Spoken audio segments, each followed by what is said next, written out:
తెలివైన ముసలాడు. గ్రీకు జానపద కథ చందమామ. గ్రీసు దేశంలో ఒక ముసలాడు వాడి భార్య ఉండేవారు. ఒకనాడు ముసలాడు తన భార్యతో, ఏమే డబ్బు అవసరంగా కావాలి, నువ్వు సంతకు పోయి మన ఆవును అమ్మిరా, నేనే పోదును గాని నా కాలు బెణికింది అన్నాడు. ముసలిది ఆవును తోలుకుని సంతకు బయలుదేరింది. ఆమె కొంత దూరం వెళ్ళేసరికి ముగ్గురు దొంగలు దూరం నుంచి ముసలిది ఆవును అమ్మబోతున్నదని గ్రహించి దాన్ని చౌకగా కొనేయడానికి ఒక ఉపాయం ఆలోచించారు. ఒక దొంగ ముసలిదాన్ని కలుసుకుని, మేకను అమ్మడానికి తీసుకుపోతున్నావా, ఎంత కమ్ముతావేమిటి అని అడిగాడు. నీకు కళ్ళు లేవుట్రా, ఆవు కనిపిస్తుంటే మేక అంటామేమని ముసలిది వాడిని కోప్పడింది. దొంగవాడు విచారంగా తల ఆడించి, బామ్మ నువ్వేమన్నా కలగంటున్నావా, ఏం అది మేక, 30 మాడలకు ఆ మేకను నాకు అమ్మేయి అన్నాడు. ముసలిది వాడిని తన చేతికర్రతో ఒక పోటు పొడిచి ముందుకు సాగింది. ఆమె కొంత దూరం వెళ్ళేసరికి రెండో దొంగ తారసపడి, అమ్మమ్మ ఎక్కడికి దాకా ప్రయాణం అన్నాడు. సంతకు నాయన, దీన్ని అమ్మమ్మని ముసలాయన అన్నాడు అన్నది ముసలిది. 25 మాడలకు నేనే కొంటాను, నాకు అమ్మేయి అన్నాడు వాడు. నీకు మతిపోయిందా ఏంట్రా, నిక్షేపం వంటి ఆవును మేక ఖరీదుకు అమ్మమంటావు అన్నది ముసలిది. రెండో దొంగవాడు ఆశ్చర్యంగా నటిస్తూ, పెద్దదాని వయ్యావు, చత్వారం వచ్చేసింది, అందుకే మేకను చూసి ఆవు అనుకుంటున్నావు అన్నాడు. అయితే అయిందిలే అంటూ ముసలిది ముందుకు సాగింది. కానీ ఆమె మనసు ఆరాటపడుతున్నది. తాను ఆవును తీసుకుని బయలుదేరింది కదా, అందరూ దాన్ని చూసి మేక అని ఎందుకు అంటున్నారు? ఇలా ఆలోచిస్తూ ఆమె మరికొంత దూరం వెళ్ళేసరికి మూడో దొంగవాడు ఎదురుపడి, అత్త మేకను అమ్ముతున్నావా ఏమని అడిగాడు. 20 మాడలకు నేనే కొంటాను అన్నాడు. అయితే ఇది మేకే అన్నమాట, ఇదేదో గారడీలాగుంది, నేను బయలుదేరినది ఆవును తీసుకుని అన్నది ముసలిది. అత్త నీకు పైత్య వికారంలాగుంది, 20 మాడలకు నాకు దాన్ని అమ్మి ఇంటికి పోయి నడుము వాల్చు అన్నాడు మూడో దొంగవాడు జాలిగా. ఒకడు 30 మాడలు ఇస్తానంటే ఇంకోడు 25 అన్నాడు. ఇద్దరికీ కాదని నీకు 20కి ఇస్తామంటావురా, 30 ఇచ్చి తీసుకో అన్నది ముసలిది. న్యాయంగా ఈ మేక 30 మాడలు చేయదత్తా, పోనీ పెద్దదానివి, శ్రమపడిపోతావు, 30 తీసుకో అన్నాడు మూడో దొంగవాడు. ముసలిది తన ఆవును మేక ఖరీదుకు అమ్మి ఇంటికి తిరిగి వచ్చి జరిగిందంతా తన మొగుడికి చెప్పింది.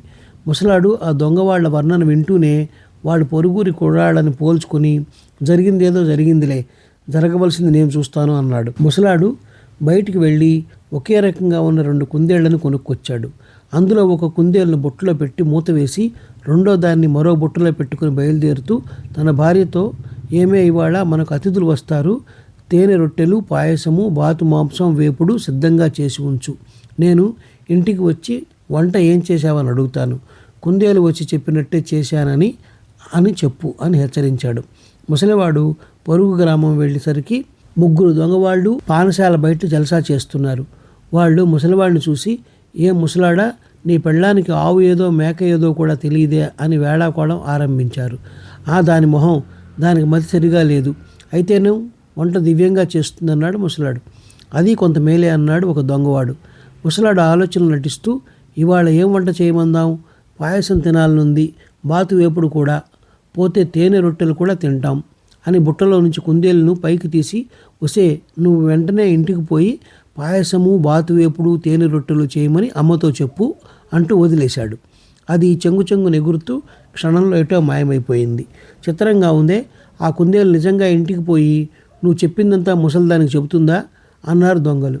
ఎందుకు చెప్పదు, అంతప్పటి నుంచి దాన్ని పెంచాను, నా మాట నమ్మకపోతే మా ఇంటికి వచ్చి మీరు కూడా భోజనం చేయండి అన్నాడు ముసలాడు. ముగ్గురు ముసలాడు వెంట వాడింటికి వచ్చారు. ముసలాడు, ఏమే వంట ఏం చేశావు అని భార్యను అడిగాడు. కుందేలు చెప్పిందే చేశాను అన్నది ముసలిది. ఆమె నలుగురికి వడ్డించింది.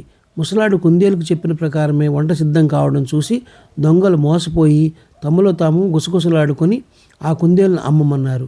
కుందేలును అమ్మడమా, అది జరిగే పని కాదు అన్నాడు ముసలాడు. వాళ్ళు బేరం 10,000 మాడలకు పెంచినా ముసలాడు సరేననలేదు. వాళ్ళు అంతగా కావాలంటుంటే అమ్మరాదా, డబ్బు కావాలని అంటుంటివిగా అన్నది ముసలిది. మన ఆవు మారినట్టు కుందేలు కూడా మారిపోతుందేమో అన్నాడు ముసలాడు తన భార్యతో. దొంగలు ముగ్గురు ఒకరికొకరు కన్ను మలిపి, అలాంటి భయం వద్దులే ముసలాడా అన్నారు. ముసలాడు 10,000 మాడలు పుచ్చుకుని బుట్టతో పాటు తన రెండో కుందేలును వాళ్ళకి అమ్మేశాడు.